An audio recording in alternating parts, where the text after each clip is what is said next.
Hey pilots, this is Craig Gamma with Paraglider Service USA, and today we're going to answer a question from a client that wants to know how to do the line-to-line connections. Uh, in this scenario, it's going to be four upper lines. Let's say hypothetically these four upper lines are connected to the wing itself directly, and this is the midline that they're going to connect to. How do we go about the sequence of making that connection? So first thing you need to do is establish which way the center of the wing is versus the wingtip. Because the wing, and let's say hypothetically the wing center is here and the wingtip is at that end. And that's going to be the way we feed it. So feeding the lines through these end loops. If the glider's center is over here and the wingtip is at that direction, then that's the way we're going to feed the end loops through these existing loops. So let's say hypothetically, in this case, this is the wing center at this side, and at this end is the wing tip. Okay, so that means we're going to start from the center of the wing and work our way to the wing tip as we feed through these end loops. So the first step is to take your midline and take the loop and have it go through all four of these. Okay.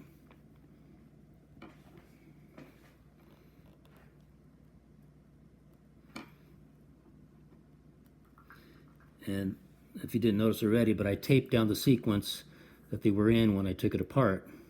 And this is the new line that I'm replacing it with, so this way I can follow the same sequence.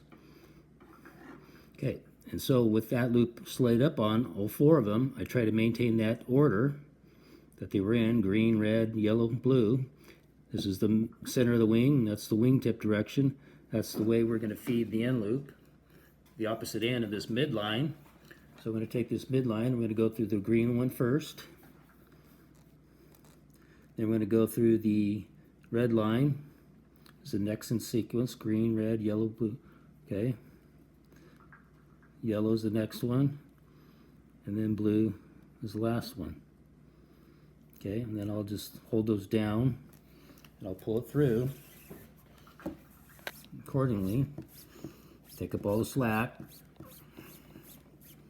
And then when I get near the end, okay, and then the way I cinch it to set it is going to be the same way. I'm going to set it in this sequence, 1, 2, 3, 4. So from the center wing to the wingtip is the order I'm going to be cinching them up. So I'll cinch this one up slightly, lightly. This one's next. The next one's the yellow, and the next one's the blue. And then I'll do that lightly the first go around, and the second go around a little tighter. So center of the wing is this one, going towards the wingtip. The red one's the next one, then the yellow, and then the blue. And then the third time I'll go even harder. Cinch it. And there she be, and that's how you do the handshake knock. We call it the handshake. And that's how they're stacked, like so. And that's how we do that. Now let's say we're going from 4 to 2 instead of 4 to 1. It's going to be the same scenario in essence. Let me get that scenario set up for you. I mean, if you got 6 lines here, 3 to 1, 6 to 1, 4 to 1, it's all 2 to 1. It's all the same scenario that I'm describing here on how you go about it.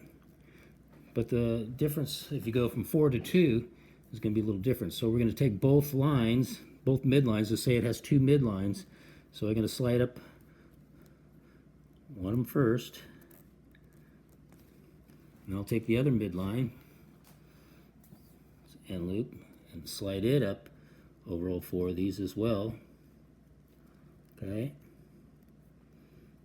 Make sure I get them all. And then I'll get my sequence here. So I got green, red, yellow, blue. Make sure I follow that sequence, and I'll get them pinched down once I get these on here like so. There you go, and I'll just hold that like so.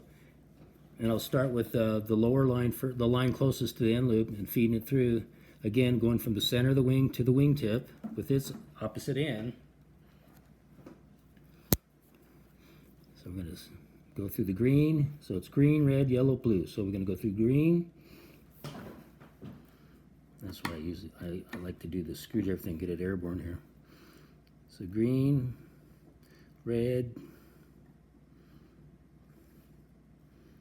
yellow, then blue. Okay. Get a little slack out. Get started like so.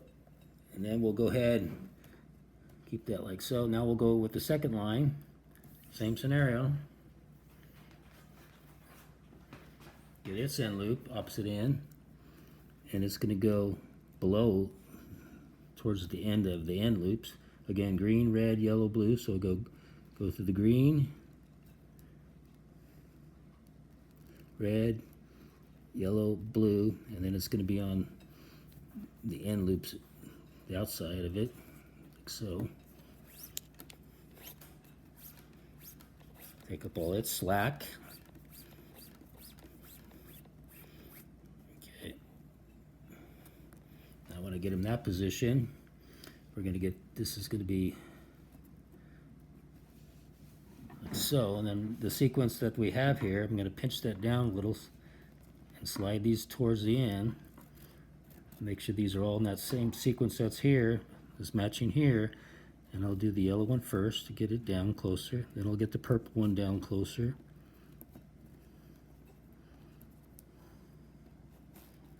Like so. Take some of its slack up, and then I'm going to cinch them in the same order. So with the yellow one, I'm going to do the green, the red, the yellow, then the blue, and the purple, and I'm doing these in little increments, kind of like, you know, when you cinch lug nuts on a car. You're going to do a little at a time. So it's green, red, yellow, then blue. And then I'm going to go back to the yellow, same thing. Green, red, yellow, blue. That's sequence. Purple, green, red, yellow, and blue. And then the third time is when you get a little tighter.